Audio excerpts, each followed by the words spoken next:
मौसम और राजनीतिक गलियारों में गर्मी बढ़ गई है। हम मौजूद हैं नोएडा में। 11 अप्रैल को नोएडा की जनता नोएडा के प्रत्याशियों की किस्मत ईवीएम मशीन में तय करेगी।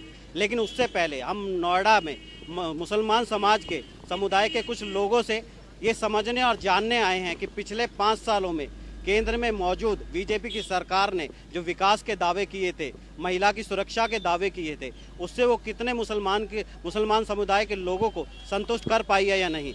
आइए हम बात करते हैं कुछ मुसलमान समुदाय के लोगों से। आपका नाम? मेरा नाम मोहम्मद यूनुस अलवी है। यूनुस अलवी जी, जैसे कि बीजेपी की सरकार रही, नोटबंदी रही, जीएसटी रही, कितना मुस्लिम समाज पे इसका असर पड़ा? देखिए, जीएसटी से ना किसी मुस्लिम समाज पे असर पड़ा, ना किसी दुकानदार पे। भाई टैक्स तो अमूमन सभी को भरना है। भाई जीएसटी का मतलब है गुड सर्विस टैक्स, और गुड सर्विस टैक्स जब अगर आम जनता नहीं देगी, पब्लिक नहीं देगी, सरकार कहाँ से लाएगी?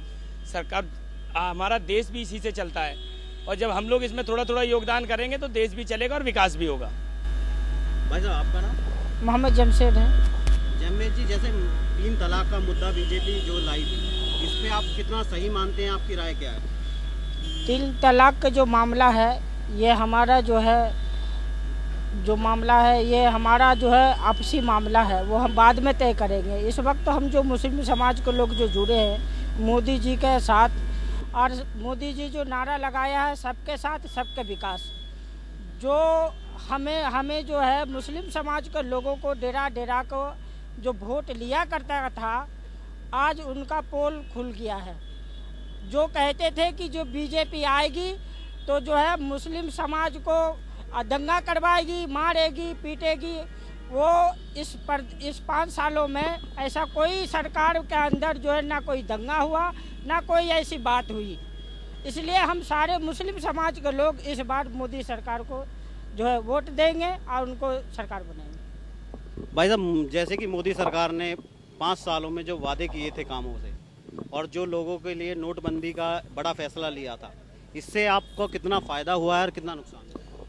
भाइयों देखो, आज मुस्लिम समाज ना तो ये देख रहा है कि नोटबंदी से क्या नुकसान क्या फ़ायदा है। सरकार ने जो फैसले लिए हैं और आज तक लेते आ रही है, वो देश हित में लिए हैं। हमारा देश का नाम, राष्ट्र का नाम पूरे दुनिया में नंबर 1 पे है। हमारे मोदी जी जो काम कर रहे हैं समाज के लिए, सब समाजों के लिए, वो नंबर 1 पे है। हमारा समाज जो पिछड़ा था, जो परेशान था, जो मोहताज था, आज वो अपने आप को अच्छा महसूस समझ रहा है, अच्छा गुड फीलिंग समझ रहा है, क्योंकि मोदी सरकार ने समाज के लिए बहुत सी ऐसी योजनाएं हैं जो कि पटल पर उतारी हैं, जो सबको लाभ मिल रहा है। पहले योजना आती थी, आधे लोग खाते थे, आधे कहीं और जाते थे। अब सारी योजनाएं मुसलमानों को सब घर बैठे मिल रही हैं, चाहे शिक्षा के रोजगार में, चाहे शिक्षा के विषय में हो, चाहे रोजगार के विषय में हो, चाहे किसी भी विषय में हो, सबको सब फायदा मिल रहा है मुसलमानों को। इसलिए मुसलमान भाजपा को वोट देंगे, और हम चाहेंगे दोबारा प्रधानमंत्री नरेंद्र मोदी ही बने हिंदुस्तान का, क्योंकि हमारा देश मजबूत है नरेंद्र मोदी के हाथों में।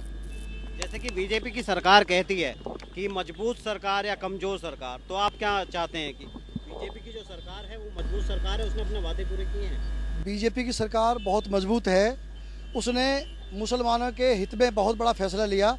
सबसे बड़ा फैसला तो ये लिया कि मुसलमानों को हज करने के लिए जाना है। हर साल जाते हैं। बहुत सारे मुसलमान भाई हमारे हज की हसरत लेके दिल में ही मर जाते हैं। बहुत सारे भाई फार्म भरते, फार्म रिजेक्ट हो जाते हैं, क्योंकि पूरे जितने भी फार्म भरे जाते हैं उनके हिसाब से वो एक्स्ट्रा हो जाते हैं। हमारे प्रधानमंत्री नरेंद्र मोदी जी ने हज का कोटा बढ़ाया, 3 बार बढ़ाया।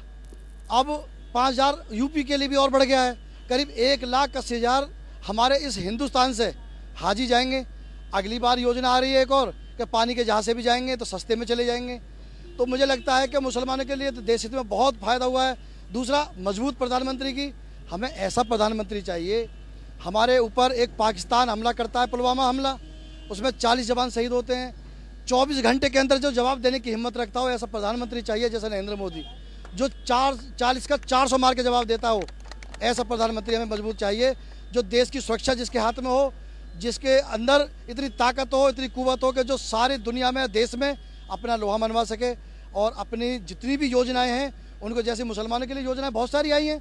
मदरसों के लिए सबसे पहले बहुत बड़ा एक अनुदान दिया उन्होंने, और हमारे उत्तर प्रदेश के लिए सबसे बड़ी तो हमारे ज़िले के लिए बहुत बड़ा, पूरे हिंदुस्तान का सबसे बड़ा हवाई अड्डा दे दिया।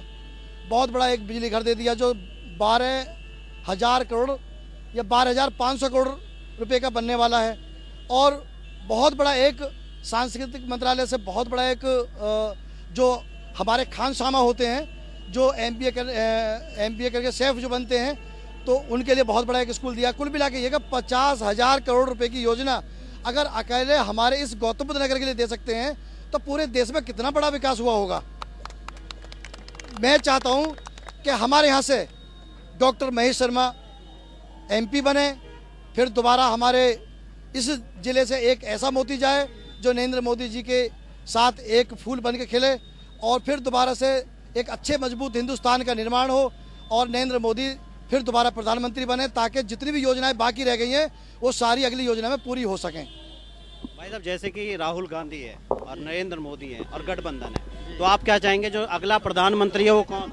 अगला प्रधानमंत्री नरेंद्र मोदी जी हो, जो उन्होंने कहा था कि सबका साथ और सबका विकास, और ये 5 साल में जो उन्होंने करके दिखाया है, मेरी नज़र में कोई ऐसा प्रधानमंत्री नहीं जो ऐसा करके दिखा दे।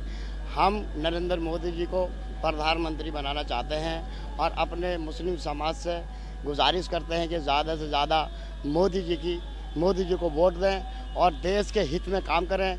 देश में ऐसा प्रधानमंत्री कभी नहीं मिलेगा जो हमारे नरेंद्र मोदी जी दिलेर हैं और हिम्मत वाले हैं और 18 घंटे काम करते हैं और गरीबों के हाथ में काम करते हैं और कोई मज़हब की शिकायत नहीं करते। जैसे 2014 में सरकार बनी थी, मुसलमान दहशत में थे कि भाई नरेंद्र मोदी जी आएंगे और मुसलमानों को खा जाएंगे। ऐसा कुछ भी नहीं हुआ है और मुसलमानों के हित में उन्होंने बहुत काम किए हैं। मदरसों के लिए बहुत सारी योजनाएं लाए हैं ये, और सबको घर घर सिलेंडर दिए हैं। उनकी विकास की लहर जितनी गिनाई जा उतनी कम है। क्या हमारी ये दिली तमन्ना है कि नोएडा से संसद महोदय जो डॉक्टर महेश शर्मा जी हैं, उनकी एक बहुत शराफत है। वो पहले जितनी वोटों से जीते थे, अब की बार उनको उनकी दुगनी वोटों से जीतकर नोएडा से एक फूल मोदी जी के गले में टांगेंगे। यही हमारी गुजारिश है। भाई साहब, जैसे कि मोदी सरकार 5 साल में जो वादे किए थे उन्हें पूरा करने में कितनी कामयाब हो पाई है और कितनी नहीं हो पाई है? जो मुस्लिम समाज के लोग हैं वो मोदी सरकार के साथ हैं या नहीं हैं? मेरे भाई, ऐसा कोई प्रधानमंत्री आज तक नहीं आया जो मोदी सरकार ने करके दिखाया। हर गरीब आदमी को, चाहे हिंदू हो या मुसलमान हो, सबको 2.5 लाख रुपए मिले, सबके घर में टॉयलेट मिले, टॉयलेट का पैसा दिया है। हाँ जी, आज तक 56 दिन से वाला कोई प्रधानमंत्री नहीं आया। बीजेपी जो पार्टी है ना, किसी माँ बेटे की नहीं है, किसी बाप बेटे की नहीं है। बीजेपी पार्टी सभी की पार्टी है। बीजेपी पार्टी है, सभी की पार्टी है। इसमें मोदी जी ने, योगी जी ने हमारे लिए बहुत कुछ करा। पहले हमें गंदा, सड़ा हुआ, गला हुआ खिलाया मिलता था, अब मिलता है शीशे में पैक करो, साफ सफाई से मिलता है। आज हॉस्पिटल भरे पड़े थे, अब हॉस्पिटलों में जाके देखो कि हमारी औरतें, हमारे भाई कम गिरावट आई है। पहले हॉस्पिटल भरे क्योंकि हमने गलत खाया था, इसलिए हम बीमार होते थे। ऐसा प्रधानमंत्री इंडिया, हम ये चाहते हैं दोबारा फिर मोदी जी प्रधानमंत्री बने। पिछले 5 सालों में बीजेपी के द्वारा किए गए वादों से मुस्लिम समाज के लोग और मुस्लिम समुदाय यहाँ संतुष्ट दिख रहा है, जिससे अब देखने में दिलचस्प होगा कि आने वाली सरकार बीजेपी दोबारा अपनी कायम कर पाएगी या नहीं।